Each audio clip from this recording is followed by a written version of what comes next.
एक व्यक्ति आया, तुम्हारा ही लाल कपड़ों वाला महात्मा था। कहता है, परमात्मा, मन की वृत्तियां कैसे शांत होंगी, मन के उपद्रव कैसे शांत होंगे। मन जो बार बार काम वासना की तरफ आकर्षित होता है, वो कैसे सुधरेगा।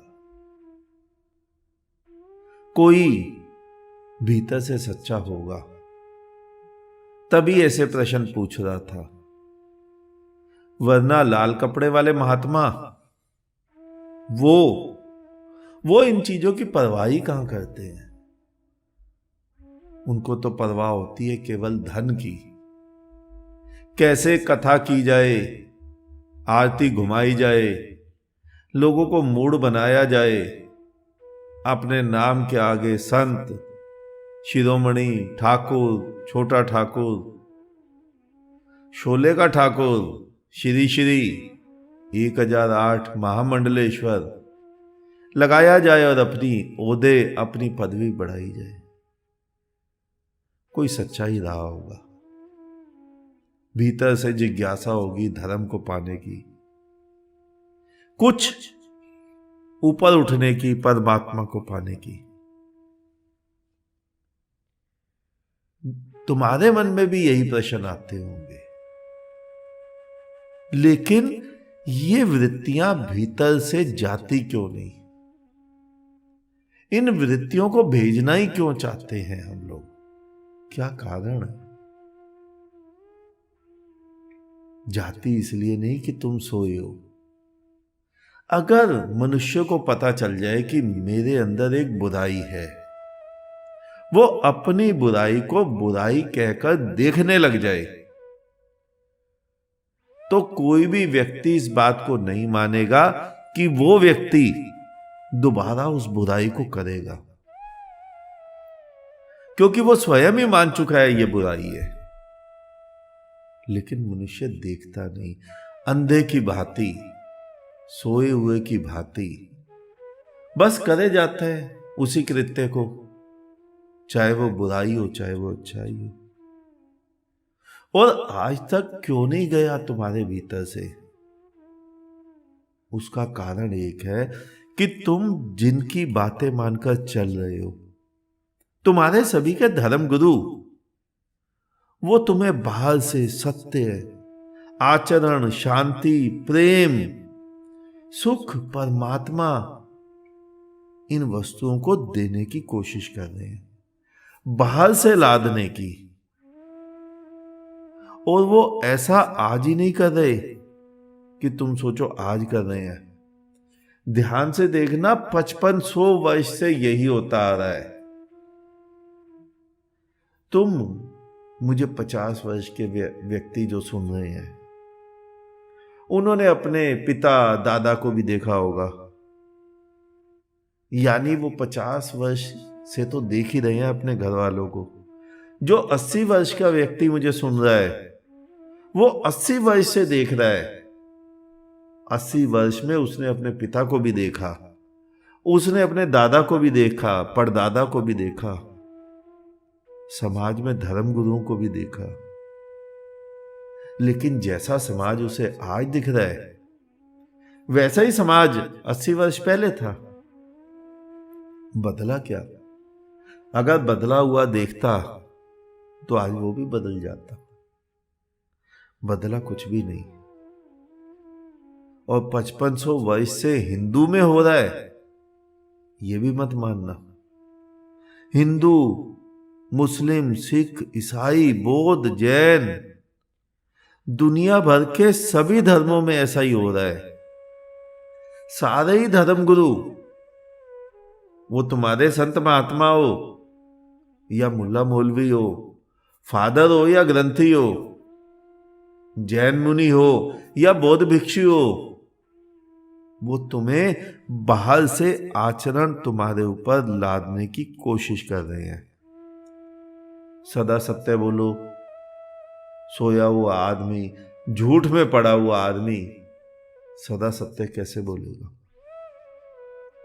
चोरी मत करो, जो व्यक्ति लोभ से ग्रसित है, निद्रा में है, वो चोरी कैसे छोड़ेगा?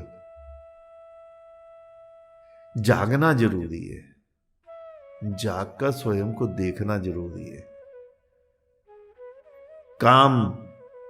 काम की तरफ आकर्षित मत हो।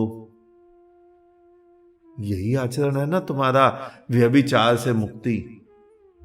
तुम्हारी कई किशन भक्ति वाली संस्थाएं रोज अपने वहां पर जितने भी भक्त हैं उनको ये पाठ पढ़ाती हैं, व्यभिचार से मुक्त रहो। और उन्हीं के संस्था के बड़े बड़े गुरु व्यभिचार में पकड़े जाते हैं, तो उनकी संस्था के ही व्यक्ति वो नहीं पालन कर पाए तो दूसरा कैसे करेगा? दुनिया भर में 365 से ज्यादा धर्म मिलेंगे, भरे पड़े हैं, लेकिन सत्य एक के पास भी नहीं है। सत्य का ज्ञान एक को भी नहीं है। सभी अपनी अपनी भेड़ों को बाहर से सजा रहे हैं, सभी अपनी अपनी भेड़ों के गले में मालाएं डाल रहे हैं, उनके मस्तक पर तिलक लगाकर मस्तक को महिमा मंडित कर रहे हैं। इससे क्या फर्क पड़ता है कि गले में तुलसी की माला हो या रुद्राक्ष की, लाल धागा हो या पीला, काला, कुछ भी, तिलक खड़ा हो या लिटा हो, गले में 3 धागे हो या एक, सभी तो बंधनों को निर्मित कर रहे हैं, सभी तो तुम्हें भेड़ बना रहे हैं। और सभी के धर्मों में बंधनों से मुक्ति मरणोपरांत है। किसी का भी धर्म उठा लो, वो तुम्हें सुख मरणोपरांत दिखाएगा, मुक्ति मरणोपरांत दिखाएगा। लेकिन बुद्ध पुरुष तो कहते हैं यही मुक्त हो, यही मुक्ति है, यही आनंद है, यही स्वर्ग है, यही शाश्वत जीवन है। कहीं तो गलती है, कुछ तो गलती तुम कर रहे हो, तुम उसको गलती को भी देख नहीं पा रहे हो। जीवन के बाद जीवन के आनंद को यहां से भूलकर दूर किसी 7वें आसमान पर स्वप्न में प्रोजेक्ट कर दिया गया है, तुम सभी के धर्मों में। और इसीलिए मनुष्य जो है दुखी है। इसीलिए जिस शब्द से हमने आज बात की कि सत्य, आचरण, शांति, प्रेम, सुख, परमात्मा, स्वर्ग, वो यहां क्यों नहीं मिलता? क्योंकि ये तुम पे लादा जा रहा है, वास्तव में तुम्हें ये दूर दिखाया जा रहा है। ये आचरण लादने नहीं होते। आंख खोल के देखोगे ये आचरण तुम्हारे ही हैं।